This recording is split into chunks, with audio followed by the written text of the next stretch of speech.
जय हिंद दोस्तों, Ajay study GS में आपका स्वागत है। देखिए, आज प्राचीन भारत के इतिहास को आगे बढ़ाते हुए हम लोग वेद वेदांग ये सब पढ़ चुके थे, उपनिषद भी पढ़ चुके थे। इसके बाद हम ब्राह्मण ग्रंथ की तरफ चलते हैं।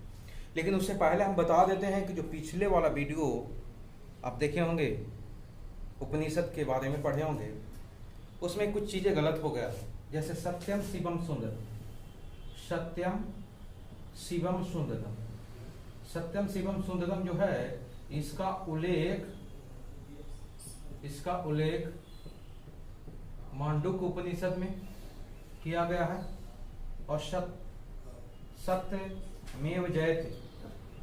सत्यमेव जयते का उल्लेख किया गया है मुंडको उपनिषद में। यही वहां पर उल्टी हो गया था। सत्यम शिवम वाला को मांडुक्य में लिखा गया था और सत्यमेव जयते का मांडुक्य में लिखा गया था। तो इसको आप सुधार लेंगे। सत्यम शिवम सुंदरम का होगा मांडुक्य और असत्यमेव जयते का उल्लेख मिलता है मांडुक्य उपनिषद से। मुंडको उपनिषद लिखा था, मुंडको उपनिषद से, ये मांडुक्य उपनिषद है। तो इसको आप क्लियर कर लीजिएगा। और बाकी इसके बाद वाला हम फिर से आज नया टॉपिक को लाए हैं, ब्राह्मण ग्रंथ के बारे में पढ़ेंगे। वेद वेदांग हम लोग पढ़ चुके हैं। अब हम लोग पढ़ेंगे ब्राह्मण ग्रंथ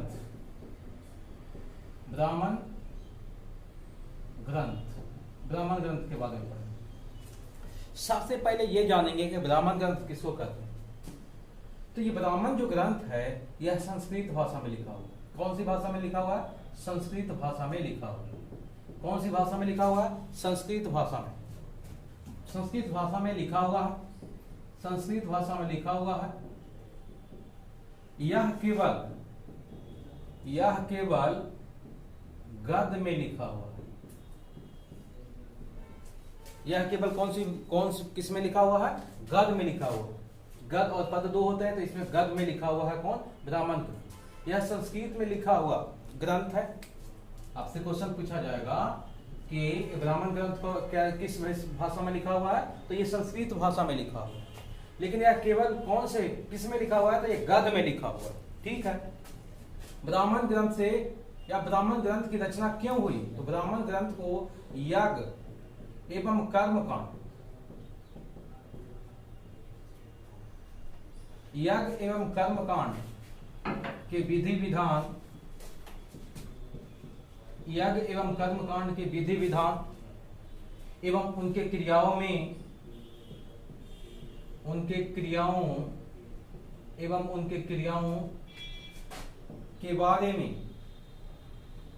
के बारे में अच्छी तरह से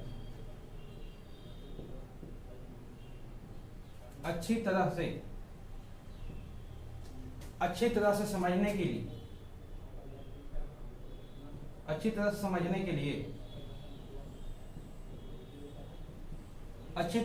के लिए ब्राह्मण ग्रंथ की रचना की गई। अब क्लियर हो गया कि ब्राह्मण ग्रंथ की रचना क्यों की गई भाई? तो ब्राह्मण ग्रंथ को रचना इसलिए किया गया क्योंकि यज्ञ एवं कर्मकांड के बारे में, विधि विधान, इसको नियम कानून के बारे में एवं उनकी क्रियाओं को अच्छी तरह समझने बूझने के लिए किसका ब्राह्मण ग्रंथ की रचना की गई। ब्राह्मण ग्रंथ कौन सी भाषा में लिखा हुआ है? संस्कृत भाषा में लिखा हुआ है। यह कौन से पद में किसमें लिखा हुआ है? तो यह केवल गद्य में लिखा हुआ है। यहां तक क्लियर हुआ। अब हम समझेंगे, यहां से देखेंगे ब्राह्मण ग्रंथ, सबसे छोटा ब्राह्मण ग्रंथ। कभी कभी क्वेश्चन पूछता है सबसे छोटा ब्राह्मण ग्रंथ जिसका नाम क्या है? पंचविश। सबसे छोटा ब्राह्मण ग्रंथ का नाम क्या है? पंचविश। तो सबसे बड़ा कौन भाई? सबसे बड़ा भी देख लेते हैं। सबसे बड़ा ब्राह्मण ग्रंथ कौन है? सबसे बड़ा ब्राह्मण ग्रंथ शतपथ ब्राह्मण ग्रंथ।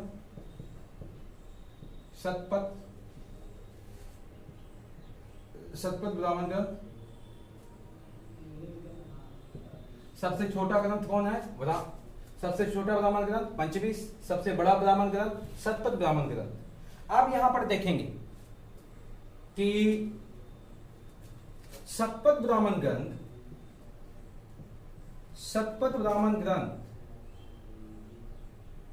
शतपथ ब्राह्मण ग्रंथ की रचना किसने किया? तो शतपथ ब्राह्मण ग्रंथ की रचना याज्ञवल्क्य ऋषि के द्वारा किया गया। याज्ञवल्क्य कौन से ऋषि के द्वारा किया गया था? याज्ञवल्क्य ऋषि के द्वारा किया गया। सबसे छोटा ब्राह्मण ग्रंथ पंचवीस, सबसे बड़ा ब्राह्मण ग्रंथ शतपथ ब्राह्मण ग्रंथ। शतपथ ब्राह्मण ग्रंथ की रचना किसके द्वारा किया गया था? तो याज्ञवल्क्य ऋषि के द्वारा किया गया था। और इस शतपथ ब्राह्मण ग्रंथ से यज्ञ की जानकारी मिलती है। शतपथ ब्राह्मण ग्रंथ से किसकी जानकारी मिलती है? यज्ञ की जानकारी मिलती है। यज्ञ की जानकारी मिलती है। यज्ञ की जानकारी मिलती है। यहां तक क्लियर हुआ। अब हम आगे बढ़ेंगे और देखेंगे कि ये इसमें जो प्रत्येक वेद होता है, प्रत्येक वेद का अलग अलग ब्राह्मण ग्रंथ होता है। प्रत्येक वेद का अलग अलग ब्राह्मण ग्रंथ होता है। प्रत्येक वेद का अलग अलग ब्राह्मण ग्रंथ होता है। अब बारी बारी से सभी वेद के और उसके ब्राह्मण ग्रंथ के बारे में हम पढ़ेंगे। देख लेते हैं इसको, आगे बढ़ते हैं, इसको देखते हैं।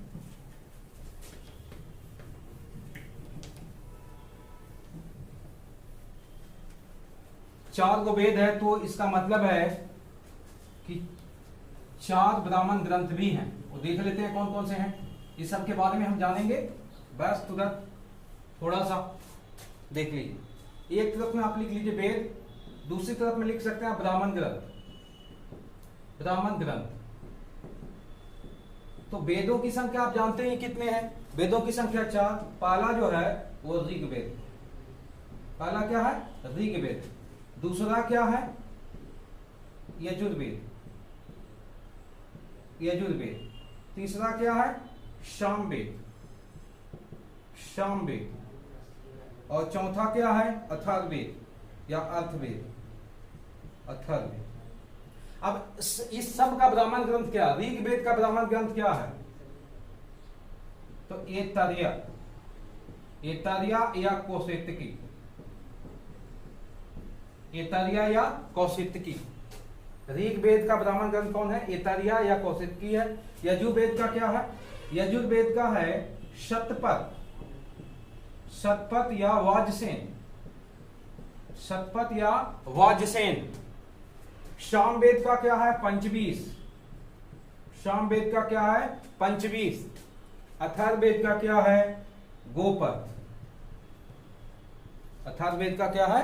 गोपद। तो इस तरह से चार ब्राह्मण ग्रंथ के, चार वेद के चार ब्राह्मण ग्रंथ अलग अलग हैं। जो ऋग्वेद के कौन सा?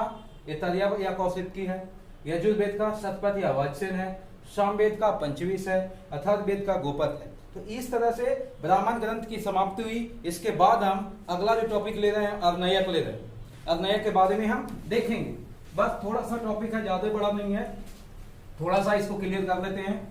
अर्धनयक के बारे में पढ़ लेते हैं।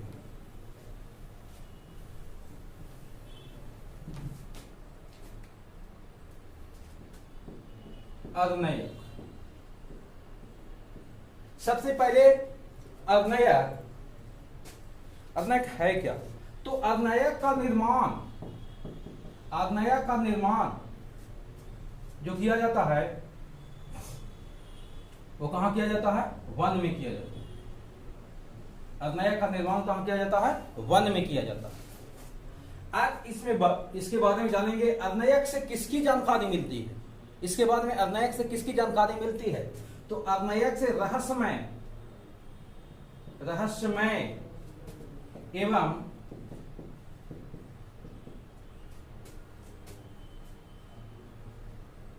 दर्शन, रहस्यमय एवं दर्शन शास्त्र की जानकारी मिलती है। अर्धनयक से, अर्धनयक का निर्माण वन में किया जाता है। निर्माण और अध्ययन दोनों, निर्माण और अध्ययन, अर्धनयक का निर्माण और अध्ययन दोनों वन में किया जाता है। इससे रहस्यमय एवं दर्शन शास्त्र की जानकारी मिलती है। किससे? अर्धनयक से मिलती है। रहस्यमय एवं दर्शन शास्त्र की जानकारी मिलती है। अर्धनयक की संख्या यहाँ पर बस बहुत इंपॉर्टेंट है, अर्धनायक की संख्या कितनी है, तो अर्धनायक की संख्या 7 है। अब हम इसके बाद में पढ़ेंगे अर्धनायक। अर्धनायक को ब्राह्मण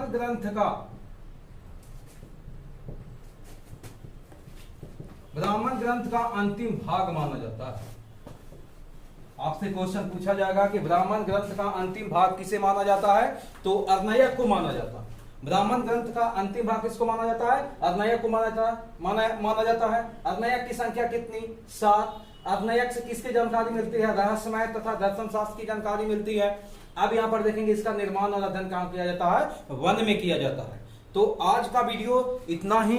अगर यदि आपको समझ में आ रहा है और अच्छा लग रहा है तो लाइक शेयर सब्सक्राइब जरूर कीजिए। Thank you very much.